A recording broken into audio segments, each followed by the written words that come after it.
as of now, the Eagles are still drafting 6th in this year's draft. Obviously, we're into mock draft season. Mel Kiper's up to mock draft 20.428. Todd McShay, Yeah, right. So, a few things have come out with this draft stuff. So I just want your opinion on them. One, the idea that the Eagles would trade up. Okay. Now, obviously, they're trading up for a quarterback. But let's just stop there and just trade up. I don't see the Eagles trading away any draft capital at this point. Do you? No, I don't see them trading up at all. The other thing would be the Eagles getting a quarterback, and we'll go back to the conversation you started. I'm in the camp that you are beyond Trevor Lawrence. All these other quarterbacks, although it is a deep quarterback class and they can be, I'll give you one better. Forget Jalen Hurts. I don't think any of these quarterbacks are better than Tua. And you see in the way Tua had good moments and bad moments this year. Yeah. Outside, like you said, outside of Trevor Lawrence. Well, and here's the thing, Trevor Lawrence, sunshine, that's a whole another story. But to me, and you and I have talked about this, Justin Fields only played 6 games this year, right? Beyond the and 2 of them, he kind of looked like shit. Which was the only 2 teams that had even close to a winning record. Those were Northwestern and Indiana. Okay? He threw what, 4 picks or something against Indiana.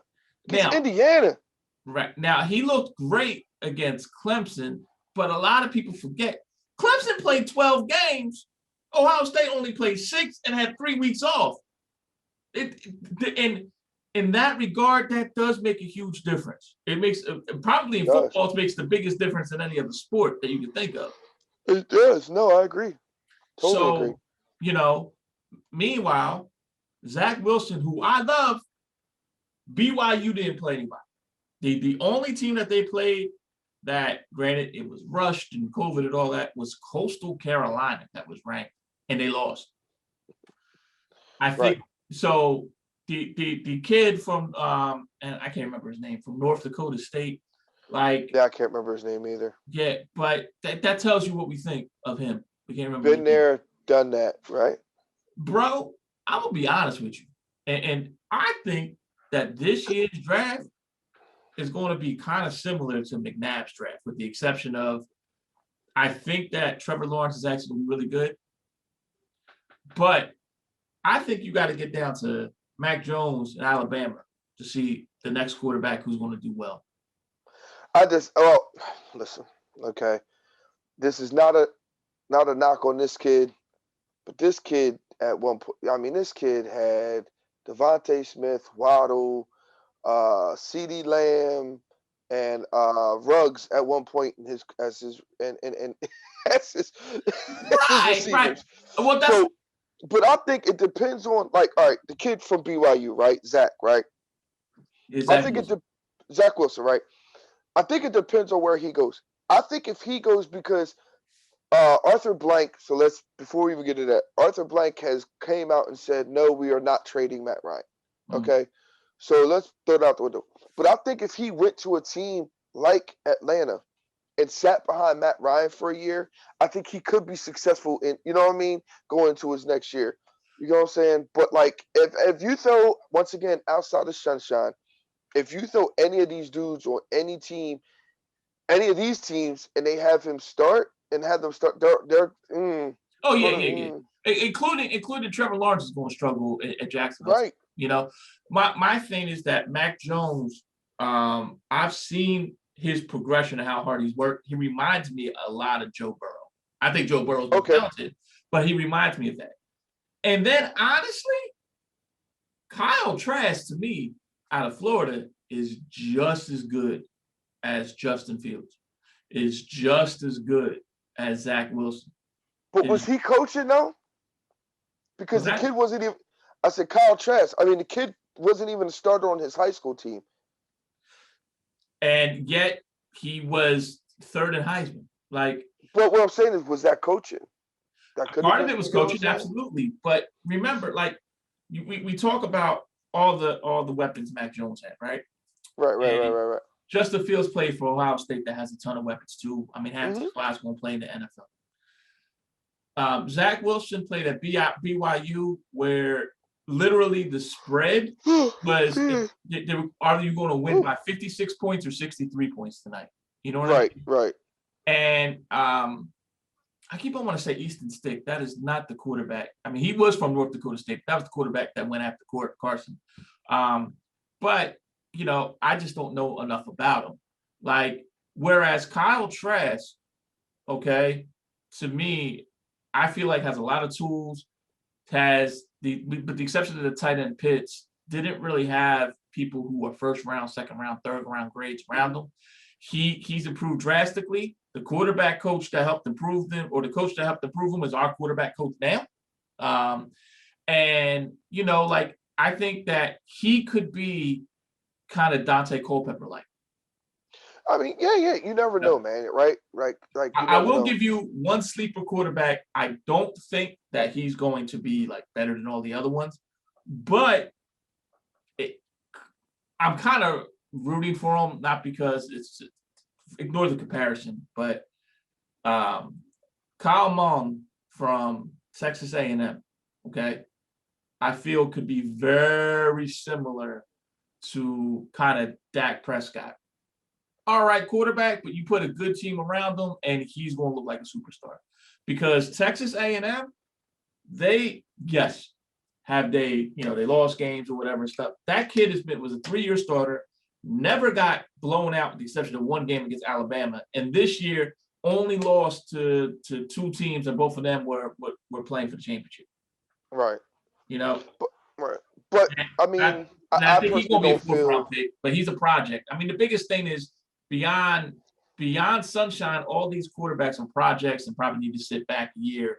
And I don't think it makes sense to take a flyer on something like that when you got Jalen Hurts here. Yeah, I don't think they are. Now I will say, Daniel Jeremiah today. Uh, First of all, he should be Kyle Pitts' agent. Cause I ain't gonna lie, I sat there and thought about that shit. Like maybe I wouldn't be too mad. I've rescinded that now, but like he is a matchup problem, and he does go with Sirianni. But I'm just not. Listen, man, we can move money around and bring back Trey Burton and not waste a number 6 pick on a tight end. I get that he's not the prototypical tight end. I get, you know what I'm saying? He's 6'4", 280, can block, is athletic, like he's a game changer. I get all of that. But we have too many holes to fill. Like my thing is right now, if I'm looking at, okay, if we draft Jamar Chase, okay, yeah, it gives what's called weapon on the outside. Boom. You draft Pitts, gives you a weapon. Same thing with Devontae Smith. But we still kind of in the same thing. Now you're trying to ask fucking Jalen Hurts and these young wide receivers or this young tight end to try to fucking beat people 38-35 every week, right? So that's why I just think it's more solid.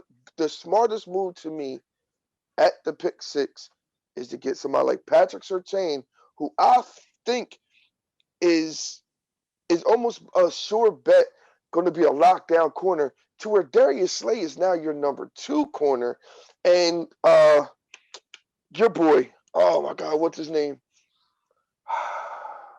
Played on the outside last year. Short Avonte Maddox could actually go back to his natural position. I don't mind Avonte Maddox being my boy. That's okay.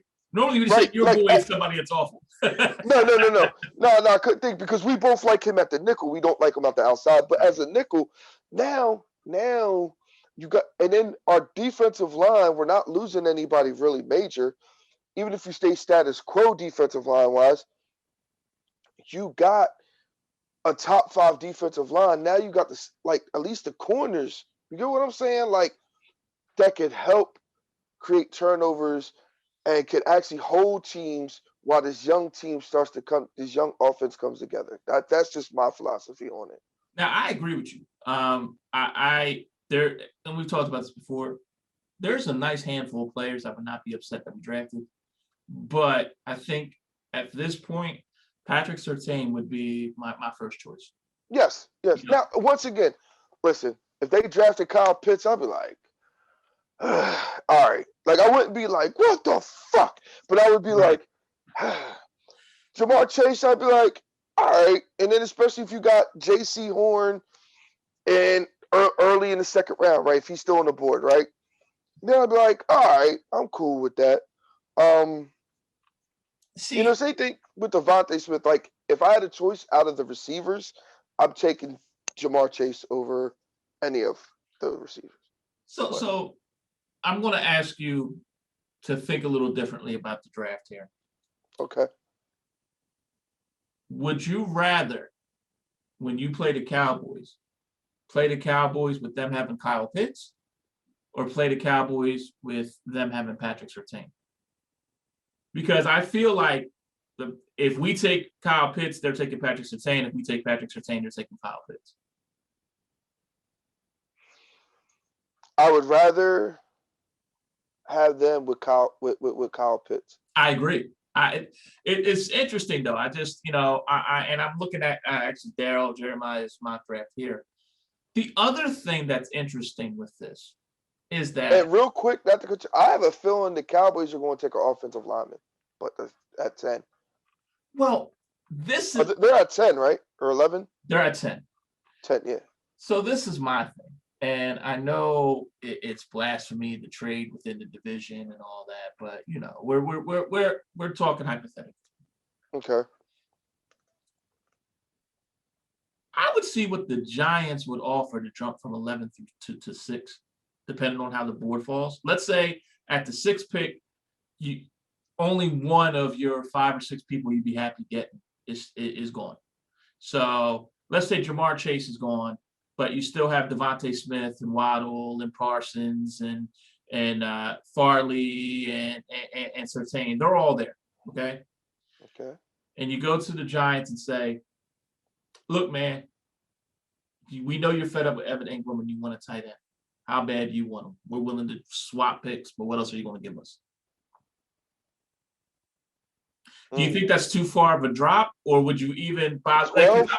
I'm looking like, because to me, the cool thing with being number 6 and having 5 or 6 people you could draft there where they fit your need is that there is a possibility to trade down slightly. Now, Detroit is not going to, jump up to try to get a QB.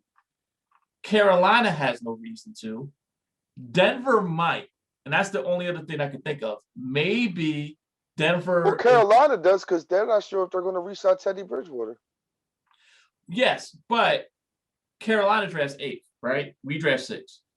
Detroit is drafting 7th, so why would they jump Detroit? Makes no sense. Yeah. For a QB, Okay, I got what you're saying. Yeah. So the question here that I have, if you're not trading Matt Ryan, are the Falcons still going to draft a quarterback 4th, which I would think they would. I would imagine the Jets are going to draft a quarterback. So that means that at that point, Trey Lance is on the board. You still have, and then it's a drop-off, right? Because after Trey Lance is Mac Jones, who's expected to be a late first-round pick. So if 3 quarterbacks are gone within the first 4 picks, like they're predicting, then all of a sudden, unless if Trey Lance falls off, because Trey Lance is still considered to be a top 15 prospect, now you become more valuable. The Bengals aren't going to draft Trey Lance. They're probably going to draft the offensive tackle or, maybe a corner. So the Eagles are going to be a little bit, cheaper to trade with, but it's not a cheap thing. Nah, that's still too. Nah, that's too much, because those guys. Because that's real. We say 6, but Micah Parsons is completely. You don't even hear people talking about Parsons like that anymore. You're literally only talking about Waddle, Devontae Smith, Pitts, Chase, and Patrick. I am not sold on Caleb Farley. I'm not saying he's not going to be good. No, but I'm not either. I feel it in my bones, man. Something ain't. I will say Jeremiah has Michael Parsons going number 7 to the Lions. I don't know why he's dropped, because everybody was hype about him. Now all of a sudden it's like. Do you think that's realistic smoke, or do you think that maybe there's a team further down, a la Dan Marino, that's putting that out there? Well, no, because remember I told you a while back, like mid-season, it wasn't mid-season, it was almost towards the end. It was like 3/4 of the season. This dude called WIP, that's a high school coach out there, and was talking about like in Pennsylvania where he's from, like he had got like Micah Parsons has been a problem. Even at Penn State, he's gotten in trouble, and they swept it under the rug. Like he's quit on his team at Penn State and everything else, and they sweep it under the rug. By the way, Microsoft Surface sideline viewing system. The Are you device serious? splits up into pictures. So you're able The fuck is that? I clicked to see just something else about mock drafts, and it showed the first page, and it showed the video, and nothing played. So I was like, okay, I'm good. Then I went to another page because they had the ad. It turned on the volume for the ad, and then it went back to mute. Goddamn NFL. Right, Anyway, right. remind me. I do have a question about quitting on your team because something happened this past week that I want to bring up to you in our 5-pack of questions. Okay. But just out of curiosity, because I'm looking at the second round. Okay. Mm-hmm. So Daniel Jeremiah has us taken in the second round. The other Alabama wide receiver, Terrence Marshall, who was the third wide receiver. So so Daniel Jeremiah has us taking a tight end and a wide receiver in the first 2 picks. Right. Yeah, no. Right. I definitely think if the I'm Eagles sorry. go- This is Chad Reuter that has us. Oh. Yeah. My apologies. Oh, I was about to say, whoa, because I think it depends. I think if Chad Reuter has us taking Patrick Surtain for the first round. and then I see them taking a receiver. Yes, I could see something like that. I could definitely see something like that, or vice versa. We take Smith or Chase or Waddle, and then we take somebody like Sante Samuel or J.C. Horn or somebody in the second round. I could see that. Well, let me ask you. In the second round, okay, let's assume you stay put and you get Patrick Surtain. So I don't see Patrick Surtain going above 6. Okay. Okay. I do think that to me, I think that you're going to see either 2 or 3 quarterbacks going within the first 5 picks. I think Sewell from Oregon, I think it's almost a lock he's going to go to Cincinnati. Why wouldn't he? The wild card really is Miami. Well, Miami too. I think Miami drafts a wide receiver. I think if they were smart, real quick, if they were smart, they would take that tackle and then try to get an offensive player because they got 2 first-round picks. Right. Well, if they were smart, I would take both of those first-round picks and Tua and try to get Watson, but that's a whole nother story. So let's say for argument's sake, Miami takes a wide receiver because really what it is, it's Atlanta. What is Atlanta going to do, right? So if we trade, let's say we take Surtain, okay? We take okay. We got Surtain 6. Got it. Okay. So pick 37. What are we targeting there? I'm going to read a couple names that they have here. Of course, they have the third wide receiver for Alabama, Terrence Marshall, edge rusher from LSU, an offensive tackle from Penn State, safety, another wide receiver, a D tackle, the center from Alabama. And I'm just reading what's around there. I mean, so I'm not, no disrespect to Rondell Moore from Boston College, who actually is a very good wide receiver, and I wouldn't mind seeing him in Eagles green. But this is actually a really deep wide receiver class again. I think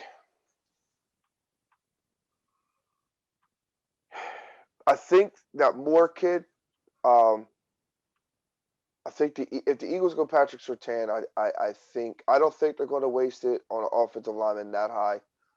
At number 2, I think it's either going to be, if he's there, the running back from Alabama, if he's there, the kid from the wide receiver from Boston College, and there's a defensive tackle. Oh God, is he from Auburn? Is he? Oh God, there's a Georgia Tech. I don't have my things on. There's a defensive tackle that's I don't think he'd be from Georgia Tech. I'd be very surprised. Georgia not Tech, Georgia Tech. Is it Georgia? maybe from Georgia. There's a defensive tackle that's rated pretty high, late first, early second round. I could see them going there with one of those three. Just to replace, especially with the issues that they've had with defensive tackle. Because they've been trying to find the heir apparent to Fletch for like the last 3 years, and it didn't work with Malik Jackson. It hasn't worked with Javon Hargraves. So they may, in the second round, go in the second round and draft a defensive tackle. By the way, Najee Harris, the running back for Alabama, in this mock draft, have the Jets draft him number 23. I was just curious to see where they would have him at. And I'm trying to see where. Listen, that's a big if, right? Like if he's there. Oh, that's a big if. The Jets just are actually pretty high on the running back that they have. That's a rookie. Right. So But I'm telling you right there, if Najee Harris is there, bro, that is with a young quarterback, with a young quarterback and an offensive line that's just coming off of all kinds of injuries, man, that's a hell of a 1-2 punch. A hell of a 1-2 punch. hold on a moment.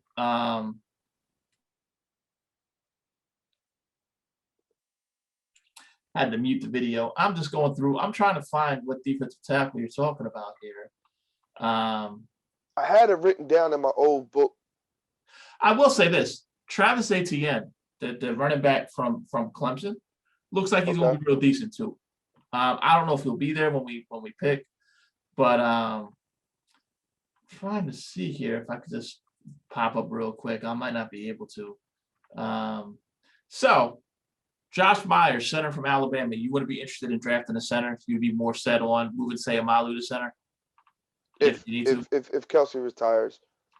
But I don't see Kelsey. I don't see. I think if Kelsey was going to retire this upcoming season, he would have said it already. By the way, another interesting thing that I saw here, they got 3 tight ends going in the first 2 rounds. And if that's the case, maybe Pitts isn't as much of a commodity as we're putting it out there. Well, supposedly he's like a freak. Like he's going to be. Are you talking about Delvion Nixon, the D tackle from Notre Dame? Is that who it is? I haven't looked at my mock draft that I wrote up like a month ago in a while. Yeah, I know there was and the guy that you mentioned, Russo from Miami, is going up in the draft things as well. He'll be top. He'll be top 15 easy. Yeah, they have. Hold on a second. Let me look. Hold on a second. Hold on a second. A little longer than a few minutes later. I was talking about Twyman from Pitt. Oh yes. Pitt. Now Pitt's defense, I mentioned before, it is really, really good. Because I had it written down. Remember, I did that mock draft, and I was like, "Wait, where's that book?" And I ran upstairs. I was like, "Oh, wait a minute, I'm not going crazy." And it was Twyman from Pitt. I don't see him. Do they have him going in the 3rd round? Second, he's the 3rd ranked. He's actually at the time when I did this a month ago, he was the 28th. Well, excluding quarterbacks, that 4 group of quarterbacks. So if you add the 4, he was like the 33rd, 34th ranked player at the time. I'm looking here. I don't think this dude has him drafted. Or because you got two you got Jones from Pitt, and you got defensive end from Pitt, and you got Twyman, who I would not be mad at if the Eagles wanted to go defense like that either, would be Bolton, the middle linebacker from Mississippi or Missouri. Well, Missouri,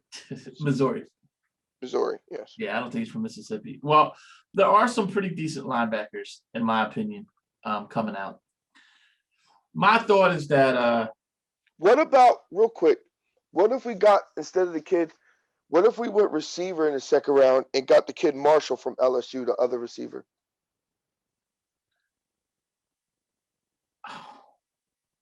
I mean, because there's a Marshall from Alabama. You talk about Marshall for LSU, right? Yes. Okay. T. Marshall, I forget his first name. I mean, listen, to me, if you're gonna go offense at all in the first 3 rounds, you grab the best receiver possible that you can get if you want a receiver. Do not. I think that you have more talent at linebacker, at edge rusher, at D tackle, and at corner in this draft than you do at receiver. I don't think the drop between Patrick Surtain and Asante Samuel Jr. is as steep as it is from Jamar Chase and Devontae Smith to where you get to Rondell Moore and those guys, in my opinion. Right. You also got the defensive tackle from, if he makes it that far, the defensive tackle from Alabama, yes, Barrymore. If he's there, I wouldn't mind honestly, taking him. like it's hard to go wrong drafting anybody from Alabama, just about. Especially this past year. Yeah. Couple of things. So, and I was brought this up while you were away. If the Eagles actually went Samuel in the first round and Surtain in the second, or even if they were able to, let's say, trade back into the second round to get Surtain, would you think be Surtain okay? would drop down that far? Let's say if Surtain, let's say for argument's sake, you're at the 58th pick and Surtain's still there. He dropped down for whatever reason to the late second round, and you're able to package one of your, because we have 2/3, right? No. We have 2/3. We don't. A first, second, third. We don't have a fourth. I think we have 2 fifths and 3 sixths. Is that what it is? I think so, yeah. If we're able, let's say we're able to package Zach Ertz and a 5th for a late second or something, that would be crazy. But let's say for argument's sake, who knows? Somehow we trade back into the late second round and pick up Surtain. Would you be okay with the Eagles spending any type of draft capital in the first 3 rounds to get two corners with Slay and Maddox still on the team? Because I honestly like it. I'm just curious what you would think. I wouldn't. Yeah, I would be a little upset because there's way too many holes to be spending on one position like that. Especially when you had somebody like I said, when you have Maddox who played out of position last year. You know what I mean? You also had another corner who was really hurt last year, who was actually somewhat of an okay nickel at in LeBlanc. You know what I'm saying? So you actually have 2 guys that could play nickel corner for you. Maybe it's just me. I got Cravion LeBlanc fatigue, yo. Like, that dude. I'm not saying he spent more time on IR than he has in Philly. Like, it's just. Well, and it's not that he's a bad player. It's not even his fault. It's just, I just do. I feel what you're saying. Yeah, I feel what you're saying. There are some decent linebackers. And I think there's going to be some gems. But not saying that we should, hey, let's bring in a 5th rounder to be our starter. That's not what I'm saying. But you got some decent linebackers that are coming out this year too, because with college more and more, you got these hybrid people, and they're realizing if you're a hybrid between a safety and linebacker and you play safety, you're not going to really make much money in the NFL. But if you're a hybrid where you're big enough to be a linebacker, but faster than some safeties, but your primary position is linebacker, you're going to make some dough. Because that means you can keep up with some receivers, you can keep up with the tight end. Yeah. So, like, there's a guy in Tulsa that's like that's actually really decent. I just know the Eagles really, regardless of all the shit that's been going down, with us not having a 4th round pick, man, we really need to nail these first 3 picks heavy. I'm surprised. Like, I guess we wouldn't there's nobody that's coming off the books that we would get a comp pick for, a comp 3rd or anything like that, is there? Mm-mm. Well, here's the thing. We may have a 4th because, or we may end up with 2/3 because, from my understanding, Zach Ertz, he may be a Seahawk. Right. Well, here's the interesting thing, and this is assuming things go well, okay, or things don't go disastrous. This draft, you should have a 1 and 2 twos, right? Because you're going to get rid of Wentz. You're going to get a 2nd round pick for this year. Man, that would be, bro. So if you have, because I would imagine part of the deal has to you have to get a first or second round for this year. I would have to think. Wrong. Right, and like I said, man, like go. Like it's not like I keep beating that Trey Burton drum, but you gotta have a player that's played under Sirianni on this team at some point in time. Like you know what I'm saying? That could kind of help translate what they're doing. You know what I'm saying? Like kind of almost being a coach on the field almost. So I think Trey Burton would really fit that mold. So, looking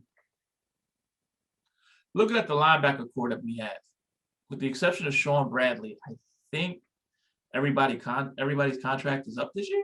That was like, Duke Riley's is, Nate Gary's is, Alex Singleton is. I didn't think Alex Singleton's was. Yeah, I knew Duke Riley and Nate Gary, and then you got your boy Davion Taylor. That's my boy. Yeah, right. Davion Taylor's The hybrid. the hybrid. You see that exactly what Nate Gary. God damn it, Temple lost the fucking toaster. Well, 66-72. I mean, they beat Tulsa twice, so it's about time they got some payback. I just wish they would beat someone else beyond Tulsa. Goddamn Aaron McKee, get it together. You know what? Fuck it, you just put me to bed, man. Let's go to our 5-pack of questions. Goddamn Aaron McKee. I'm an Aaron McKee fan. I'm obviously a big Temple fan. Dude, like, everybody that coaches in college played in the NBA at this point, okay? If you got a chance to play under Juwan Howard, or you got a chance to play under Penny Hardaway, or you got a chance to play under Patrick Ewing, people aren't going to say, nah, I'm going to play under Aaron McKee in North Philly. You got to give him something else. Like, come on, man. Oh, God. So I'll start off with this question, though, because actually, it was fourth of my question. Best person who was a star player and then became a great coach in your mind, any league. Was a star player and became a great coach. Yeah, and I'll take Larry Bird off the board. You motherfucker! That's what I was getting ready to spit that shit right out. That's what I was like, because he took them to the Eastern Conference Finals. So all right, excluding Larry Bird. Ooh. And there's actually more than you think. I mean,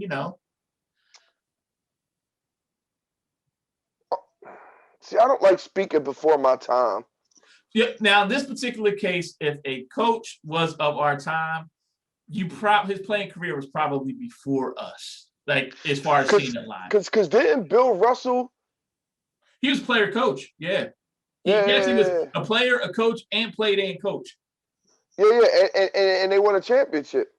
Now, see, I was going to go a little after that because no, I was saying I was just asking. I'm not going to go there, but you go ahead and pick your. I got. Well, I was going to say there's a guy who was a point guard for the New York Knicks that won a championship with them, and then proceeded to get 10 more rings in Phil Jackson. Wrong. I think he was a power forward, but yeah. I mean, understand my Knicks knowledge is not there. You know what I mean? So, and honestly, as far as a guy who I saw play a little bit, and that's kind of modern, I like what Doc Rivers is doing with the Sixers. Jerry Sloan was played in the NBA. I'll give you one. That now this is obviously before my time. This is before your time. Steve Spurrier did win the Heisman. He did win the Heisman. He was he was an excellent college coach, but yeah, I'm not talking pro coach, but as a college coach. Next question I have for you is if you could pick one, we're going to go NBA. Okay. They're actually going to have an all-star game this year. Stupid, but if you could pick one all-star moment from your lifetime that really sticks out, what would it be? Oh, the Dominique Michael Jordan slam dunk contest. You actually remember watching that? Yes. I watched it in Grandma's living room, sat there and watched it. Yes. See, I didn't get a chance. I missed out on all the 80s stuff because, I was born in 85. So I think that was the year of that slam dunk contest. Was that? I thought it was like 88. It was. I'm just being sarcastic. Oh, yeah. But and the one year I can't remember what year it was. I think it may have been 87 or it may have been 89. Larry Bird with the 3-point contest, and I remember he had predicted that he was going to win, and he won it and never took off his warm-up jacket. Yes, yeah. Larry Bird was the man. So for me, the big one as far as like wow was the Vince Carter whole arm in the net, in the rim. Yeah.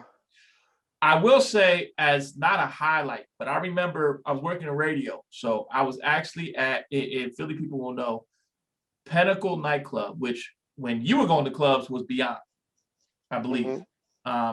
So right there, 7th and Arch, they had a big TV where 7th and Arch, I think it was Brave New World. Brave New World, not Beyond. Yeah. Yes. That was Andre Iverson's hotspot. Yeah. Andre Iguodala won that slam dunk competition, but they gave Nate Robinson literally like 45 tries to make his dunk. Right. And they gave it to Nate Robinson. I remember like, yo, this dude, and you see Iverson mouth and you got robbed. Like, So I remember, I think this was 85 or 86. Was this, or 86, I think, was the Spud Webb one. I do remember that too. well, now, you know what's interesting? Contest. Neither one of us brought up the All-Star game where Iverson actually won MVP of the All-Star game. The 99 All-Star game. We watched that at D&D's. Yep. Because you know what's about that one? Because you said By the way, people don't know D&D's was a restaurant my dad owned right there at 10th and Market, Center City, Philly. Yeah. So. Restaurant bar. But yeah, that was an actual like legit, like it turned into an actual NBA game. Like they started playing defense and shit and everything else. Yeah, I remember that. And the East was down by like 25. And Iverson, I remember, led the comeback. So question number 3. Going back to the NFL. Okay. Now, 14 teams made the playoffs this year.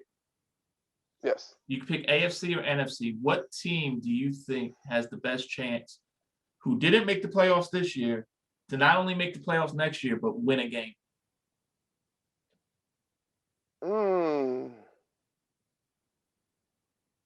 That didn't make the playoffs. Yeah, like my pick would be the Patriots, just because so many people opted out. I don't think they're going to win the division, but I think that they have a chance to make the playoffs and upset somebody. I'm going to say, and it depends on who their quarterback is, but fuck it, even if he's still there. I want to say in the AFC, the Raiders. Raiders are a decent pick. You know, the other things to me, too, were the Vikings, because they had a down year. And then whoever ends up winning the NFC East, because I don't think it's going to be Washington again. Nah, I think if the Giants even stay status quo and they bring Saquon back, they win it. Right.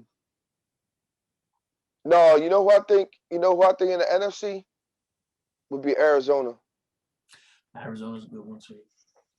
You know, Arizona's just a fun team to watch. Like, they're young, they won it, and it's just the young mistakes that they made. That's all it was. You know what I'm saying? It was a young team. You like, yo, they're gonna learn from that shit and they're gonna be nice. Well, you know what it is too? Arizona, I feel, is one of those squads you find yourself liking a lot of people on that team.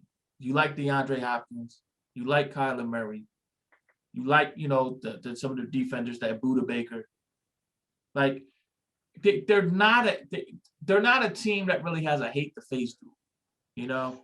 You know who they remind me of? They remind me of the early 2000 Eagles. I knew you were going to say that. That's exactly who they remind. You know what? Or if you want to take it out of Philly, they remind me a little bit of the Culpeper Vikings too. Yeah. You know, although I think they played better defense. Go ahead. I'm sorry. Yeah. No, I was agreeing with you. That was a fun team to watch too. All right. Question 4. Okay. This is a kind of a stretch, but looks like they're still going to have the Summer Olympics. They are. Yeah. Beyond basketball, okay, is there a Summer Olympic sport that you would actually watch? I'm not saying watch all of it, but even just sit down and watch for a brief period of time. And I even expanded, or that you did watch, you know? When I was younger, when I was a kid, it was basketball. I was huge track and field and diving. Me and mom used to watch like Greg Louganis and all that shit doing the dive and all that shit. I remember when he banged his head doing the flip and shit. And boxing. Now, you know what I would probably honestly watch? And I'm not a pervert. Don't even say it. I would watch female softball. Yo, them chicks be getting it, bro. They be competitive. The fast ass underhand. I wouldn't call you pervert for that. If you were like, yo, gymnastics, then yeah, you a pervert. I know you don't. But with mom, we used to watch the gymnastics and shit too. That's different. You watching it with mom. If you just sitting Right. in your own crib. I hated the floor shit where they had the thing. That's what I was about to say. Like my. That was dumb. But we used to like the flipping and when they would do the fucking bar shit. Oh yeah, now that's something different. Yeah, for me, and I guess it's because of the stars that are associated with it. The swimming meets with Michael Phelps. Bro, the swimming shit. Oh my god, yeah. Right. And when Usain Bolt was doing the track, I still like track. I mean, we grew up in the city with the Penn relays, right? So watching track, then the 4x100s and all that. See, y'all had Usain Bolt. We had Carl Lewis. Yeah, it was Carl. That was late 80s. Okay, I always think like Michael Johnson, like though. No, Michael Johnson was the boy that beat Carl Lewis. Yeah. And he was from Canada and couldn't find out he was all roided up. No, he wasn't. He was from America. There was a Canadian dude that was roided up, but it wasn't Michael Johnson. The guy that beat Michael Johnson. Ben Johnson. Ben Johnson. Yes. Yes. Ben Johnson. Yeah. Yeah, Ben Johnson. Yeah, but you know what? I will say, as far as women's soccer, because it's actually way better than the men's. It's very competitive. Like, here's the whole thing. And I prefer actually to watch. Like, I won't watch the whole thing, but I will keep track of it. Like, I'll turn the alerts on. Is the actual Women's World Cup? Yeah, Women's World Cup's dope. And you know what? It depends. I've caught myself watching a few games because of, depending on where it is, games will be on at like 10 a.m. So there's nothing else to do if it's 10 a.m., in the summertime. You might be like, oh, okay, I'll watch a little bit of it if I'm not going anywhere at that moment. You know what I'm saying? You know what? Another time, like, so those late 80s, early 90s Olympics were a lot of fun. Not only because, like, mom was super into it, but, like, even the female track and field, right? You have FloJo and Jackie Joyner. You know what I mean? Like, right. You know what I mean? So that was just... The Olympics, I think they're very underrated in the sense of we don't really think about them, but then when they're going on, you're like, wait a sec, there's a lot I actually like here, Yeah. And my fifth question is, so this week coming up will be the 35th anniversary of The Legend of Zelda. Okay. Give me an old school game that was not sports and that wasn't oh, you know what? I'll just leave it at this. Give me an old school game that wasn't sports that you loved as a series. Old school, I mean, 32 bits and back. So 90s or 80s.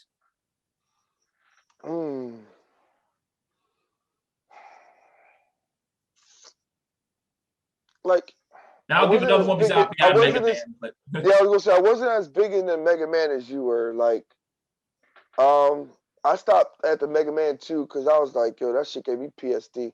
This game was so fucking hard. Now you do know Mega Man 2 is considered the easiest one out of all of them, right? I know. That's what I'm saying. That game was hard as fuck. Were you over here the time that was it Pepper was playing the game and making it look easy?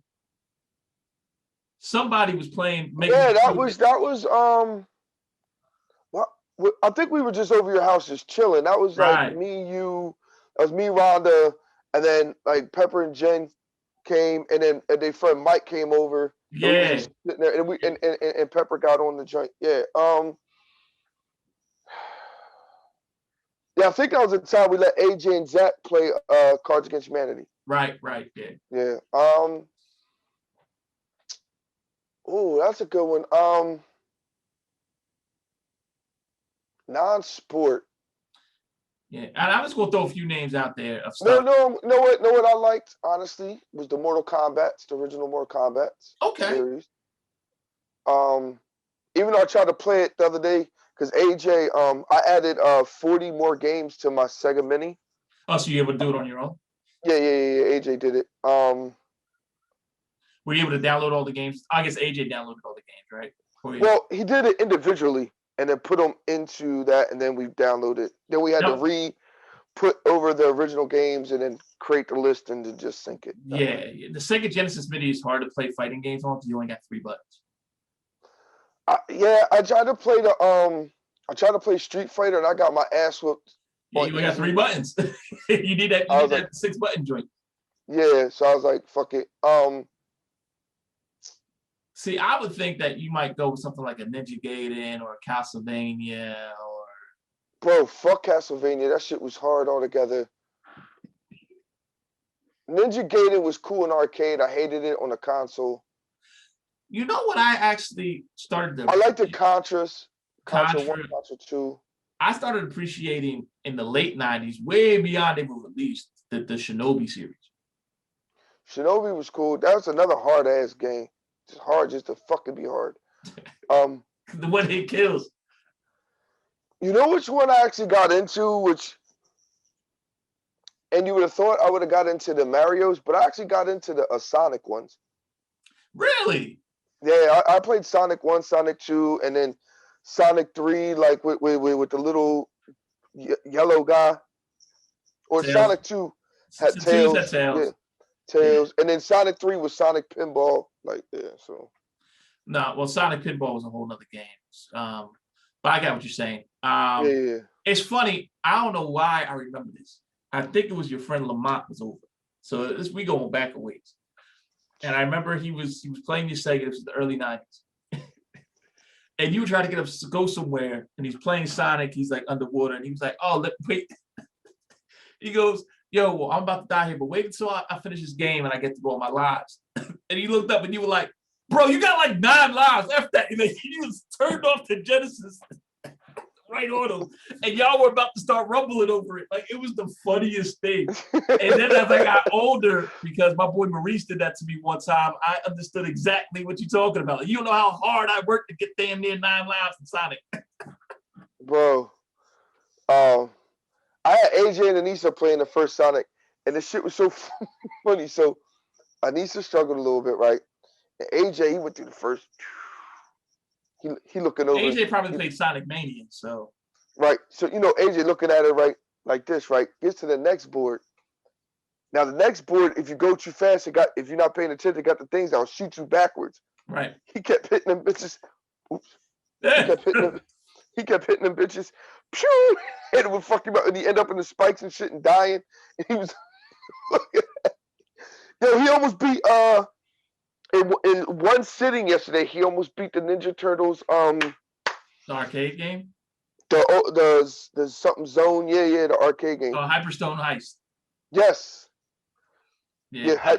He in one sitting.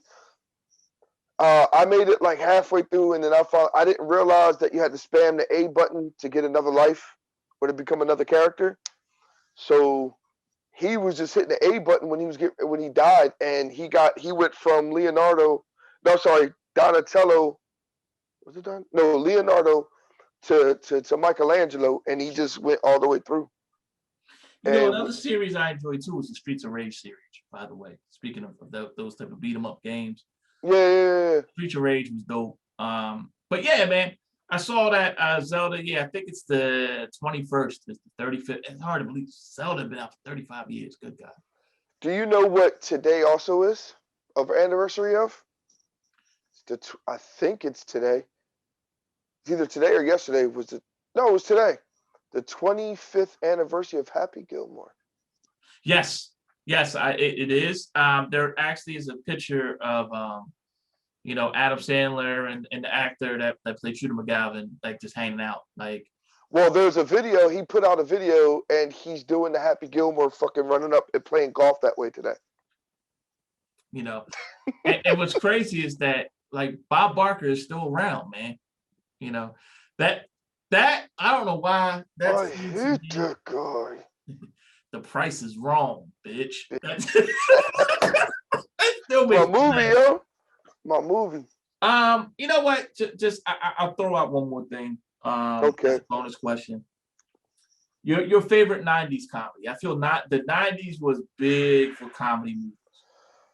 Oh man. I can't. Oh my God. Cause so many.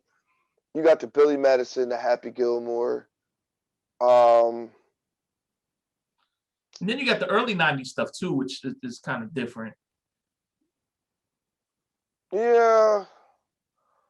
You got another Adam Sandler movie.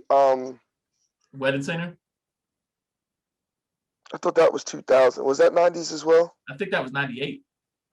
So you got Wedding Singer. No, the one with him and Jack Nicholson. Anger Management. Where they Yeah. stop on the fucking Brooklyn Bridge and he makes them sing I Feel Pretty. The you know what? Actually, I know it's one of those movies. Either you really like it or you really hate it. Was Billy Crystal Analyze This? That was okay. That was all right. What about Bob? What about Bob? So What about Bob's the first time I hilarious saw movie. What About Bob was on ABC as like the $1 million movie. This is how far back it goes. Like I was sick Right. as a kid and I watched it. I thought, oh, it was funny. And then like I saw it on VHS unedited and I was like, yo, this is hilarious. The innuendos in that movie. Yeah, I mean, there were so many movies that I mean, I personally think the early 2000 ones because they were a little bit more raunchier with, the Talladega Nights and the, Step Yeah, I mean, Brothers well, and 2000 is a little the old different. school and Yeah, stuff like and then that. But even like Super Bad and those, right, super bad, yeah. So You know what movie? It's a kind of a guilty pleasure because it still cracks me up, and I yet to find someone that doesn't find it annoying. Was Pauly Shore's Son-in-Law? I still find it to be funny, and I don't know why I find it to be funny. you know what? I used to, but I don't. You know what movie still? Actually, there's two movies, and in one of the movies, I'm not even really a fan of the dude like that. Is number one that I laugh every time I fucking see it is Something About Mary. You're not a fan of Ben Stiller? No, I am. And number two, I'm not a huge fan of this person, but Me, Myself, and Irene cracks me the fuck up. I'm not a huge Jim Carrey guy. You know what? So I like Jim Carrey for what he is. I think he overdoes it. Like when everybody loved Fire Marshal Bill in The Living Color, I couldn't. A Fire Marshal Bill character annoyed me. Just annoyed the Jim shit out of me. Carrey to comedy is what Busta Rhymes is to hip hop. In my Yeah, opinion, yeah, Jim Carrey actually can be very funny without being over the top. It's just that's what he's known for. right. You Like know, I will say that the first Pet Detective was kind of funny. I don't laugh at it now because it's lost its kind of luster. yeah, it's definitely a preteen. Yeah, but the second one was like, this is stupid. Oh, it was very yeah. Yeah, but yeah, I can watch those two movies and just even till this day and just Something fucking About just Mary. laugh. Classic. Oh my god, dude! The You know first what else? time I watched that, I was with Rhonda, and I fell off the couch because I watched it like late night one night, and I fell off the couch, and I'm smacking the floor, and it's like 2 o'clock in the morning. She comes running out because she thinks something's wrong with me. I can't breathe because I'm laughing. But Something so About fucking Mary or hard. Me, Myself, and I? Yes. Something About Mary. I was fucking smacking the floor because I couldn't fuck. Yo, it was a part with the Frankenbeans. Holy shit. I will say, oh man, there was one more movie that popped into my head, and now I can't remember what it is because now I got to think about is Frank and Beans. But yeah, there was. I mean, one movie that is not nearly as funny now, but the first time I saw it, I thought was hilarious was American Pie. I still find American Pie very funny. But you know what? I think correct me if I'm wrong. It's a little different because you're a dad with a teenager. Probably the humor might be a little bit different than it was. No, because I still look at it because if you remember American Pie, that graduating class in that movie graduated in 1998. I graduated in 1996. So I related, you get what I'm saying, to Right. like you know what I'm saying? So I could relate that. I didn't vibe with the dad. Even I vibed with when they went to American Reunion. American class reunion one. Mhm.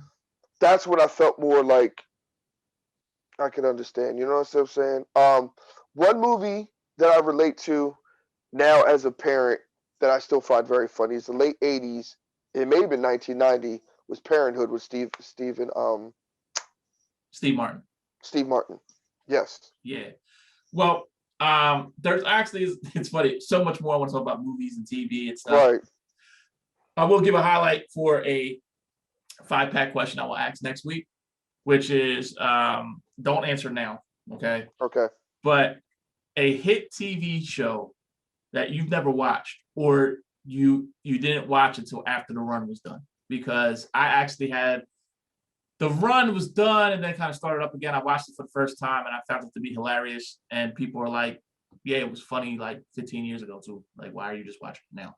But you know, so I will share that experience next week.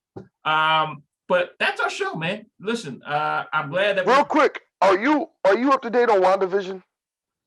I haven't even watched the first episode. Okay. Sorry. I just, man, listen, man, it took me forever to get up on the Mandalorian. You know,